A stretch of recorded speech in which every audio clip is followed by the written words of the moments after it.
connaissez les vielles? Un peu. Bon, si on fait un peu d'histoire, la vielle à rousse a été introduite en France vers le XIIe siècle.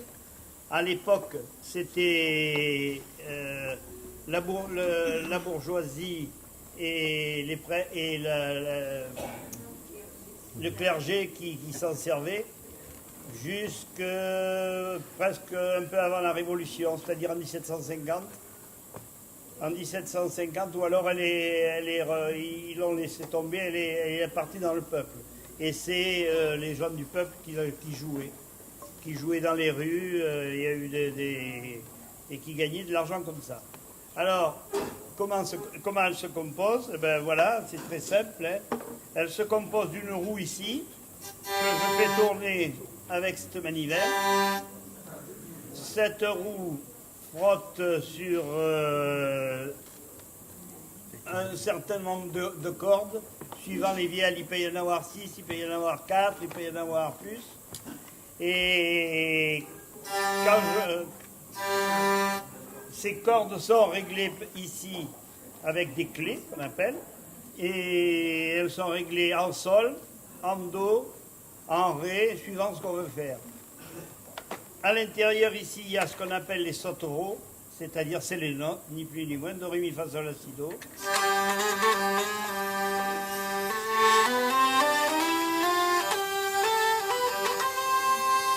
Et au-dessus, les dièses et les bémols.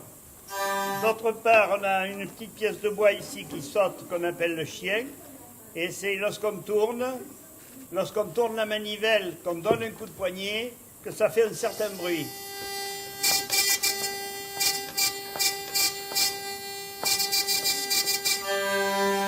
Quand on joue, voilà, on joue avec les deux mains, une qui fait la mélodie et l'autre qui fait, je dirais, l'accompagnement.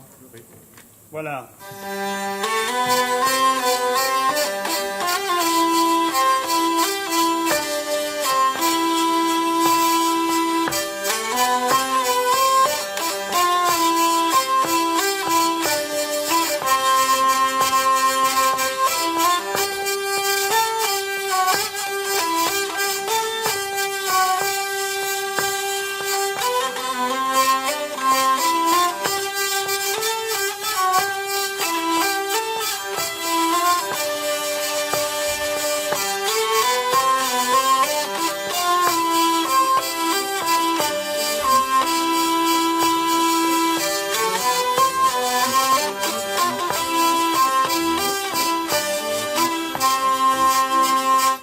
Voilà, c'est l'émotion tout à l'heure. Il y a eu 2 canards. Si vous voulez les manger à la sortie, mais vous n'avez pas de fusil, alors vous n'avez pas. Parce qu'il est tout en bois. Alors suivant qu'il fait bon, qu'il fait froid, qu'il fait chaud, qu'il fait soleil ou qu'il pleut, eh ben, il se dérègle continuellement. Bon, on pourrait dire que cette vielle-là, elle a un sacré caractère. Elle ne se laisse pas facilement apprivoiser. J'ai dit la vielle. Ouais, c'est vrai. C'est vrai. Je préférerais avoir 4 femmes qu'une vielle. Mais le problème, c'est qu'il n'arrive pas à s'en séparer. Voilà, c'est ça. De qui? Des femmes, de la vielle. Ah oui, de la vielle, non. Des femmes, oui. La cabrette limousine. Donc, va nous parler un peu de cet instrument qu'il affectionne particulièrement, tellement bien qu'il l'a baptisé un peu comme étant sa maîtresse. Mais ça, bon, il ne faut pas le dire, hein. C'est entre nous. Allez, Christian. Il y a eu, depuis l'Antiquité, il y a toujours eu des cornemuses, un peu partout en Europe, dans toutes les régions. Alors pourquoi? C'est parce que la cornemuse est un instrument qui peut jouer tout le temps. Il n'est pas obligé de reprendre son souffle, comme par exemple... éloigné, ouais. Bon, pas comme la trompette ou la flûte, où il faut reprendre son souffle. Là, le souffle est continu. Bon, alors il y en a de partout dans le monde, et l'instrument qui est joué ici, et aussi en Auvergne, en fait, c'est un instrument parisien.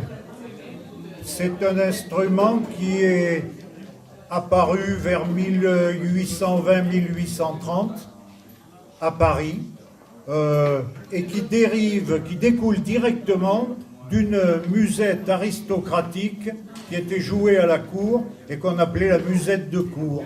Instrument très compliqué.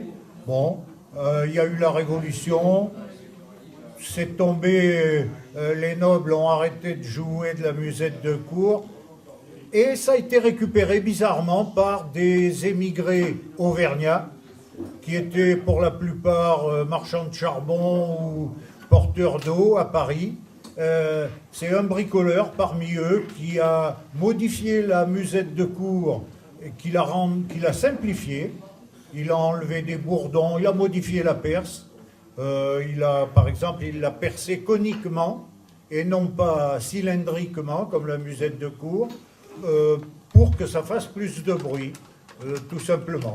Et alors, il avait bricolé ça, et on ne sait pas trop pourquoi, toute la communauté auvergnate s'est entichée de cet instrument, et les bals parisiens se faisaient dans le monde auvergnat avec cet instrument, et c'est pour ça qu'on les a appelés les bals musettes, parce que c'est l'autre nom de cet instrument, la musette.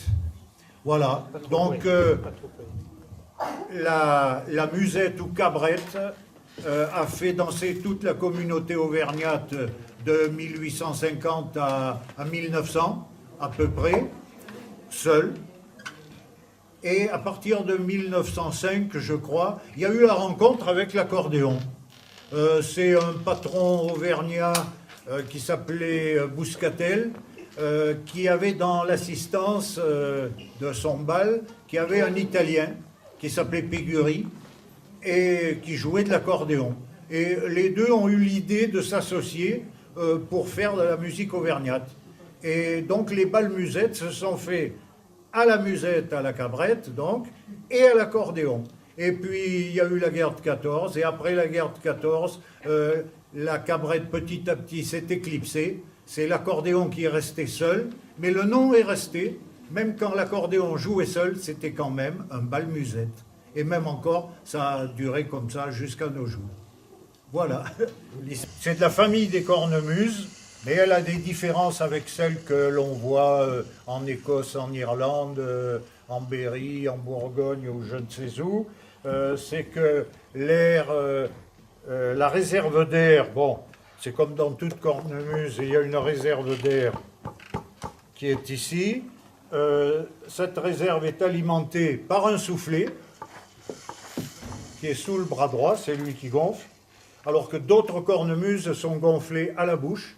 Par exemple, en Bretagne, en Écosse, ce tuyau se trouve ici et il est alimenté par la bouche.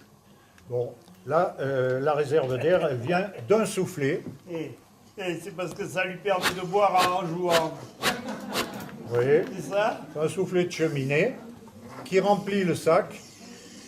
Quand le sac est plein, on appuie, ça fait jouer les hautbois qui sont là. Voilà. Alors il en existe dans toutes les tonalités. Il y en a des graves, il y en a des aigus, ça dépend ce qu'on veut faire. Là vous avez entendu une cabrette aiguë pour s'associer avec mes camarades. Là je vais vous faire entendre une cabrette plus grave. Elle joue dans une tonalité de la bémol.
ce sont des cousins, c'est pas des frères. Hein. Oui. Autrement dit, c'est pas du tout la même façon de jouer de l'accordéon chromatique dont Serge va vous parler, et ensuite de l'accordéon diatonique dont je vous toucherai 2 mots après. À toi, Serge. Le chromatique, il est apparu en 1910, je crois. Ouais, d'après ce que, à peu près en 1910. Et c'est un instrument qui est assez volumineux, qui est assez lourd, parce qu'il y a beaucoup de registres. Il y a 10 registres de celui-là, c'est-à-dire 10 registres, ça change le son complètement. C'est 15 kilos. Alors celui-là, il fait plus de 15 kilos, là. Et la différence aussi avec le diatonique, là, c'est qu'à la main gauche, on a des basses qui sont toutes faites. Là. Il y a les accords majeurs, il y a les mineurs, il y a les septièmes, et puis il y a les diminués aussi sur celui-là. C'est un peu en option, ça, des fois. Et bon, il y a beaucoup de possibilités avec ça. Et c'est un instrument qui est quasiment complet, qui peut accompagner à lui tout seul, quoi, presque. Bon, mais le diatonique, c'est pareil. Je repasse à Christian, parce que je ne suis pas un très bon orateur, moi. Je passe à Christian qui va vous... À la différence de l'instrument de Serge, le mien, il ne fait que 5 kilos. Donc, ce qui veut dire que lui, quand il a joué 4 heures de rang, eh ben, moi, normalement, je devrais avoir autant de réserve encore pour jouer que... Voilà, donc, bon, alors. Mais en fait, on est aussi fatigué l'un que l'autre parce que... À la différence, c'est que vous avez peut-être remarqué, la façon de jouer est complètement différente. Quand je pousse, j'ai une note, et quand je tire, j'ai une autre note. Donc ce qui fait que le soufflet n'arrête pas de faire ça, là, voilà. Hein? Donc finalement, c'est aussi fatigant. C'est vrai, c'est assez physique, les deux instruments d'ailleurs, sont assez physiques. Pour la petite histoire, il faut savoir que l'accordéon diatonique est né avant l'accordéon chromatique. C'est un peu l'ancêtre de l'accordéon chromatique. Encore une autre différence, c'est qu'on ne peut pas tout jouer avec l'accordéon diatonique. Il a moins de possibilités d'accompagner d'autres instruments que l'accordéon chromatique, mais enfin, on arrive à s'en sortir quand même pas mal. Et les danseurs l'apprécient parce qu'à cause de cette technique de jeu du soufflet, ça donne une bonne rythmique sous les ressorts, sous les pieds des danseurs. On dit c'est comme s'ils avaient des ressorts. Voilà, donc un petit peu c'est la raison pour laquelle les deux instruments se complètent à merveille. Et voilà, la galoche, eh bien, par exemple pour laquelle depuis 10 ans, maintenant on ne peut plus se séparer. Autrement dit, quand il y en a un qui manque, eh bien, on ne sait pas trop quoi faire. Voilà, on est un peu malheureux. Donc on essaye d'être toujours ensemble. Mélodique, et Serge va faire le gazouillis dont je vous parlais tout à l'heure, on dit les arrangements que moi je ne peux pas faire au diatonique. Voilà.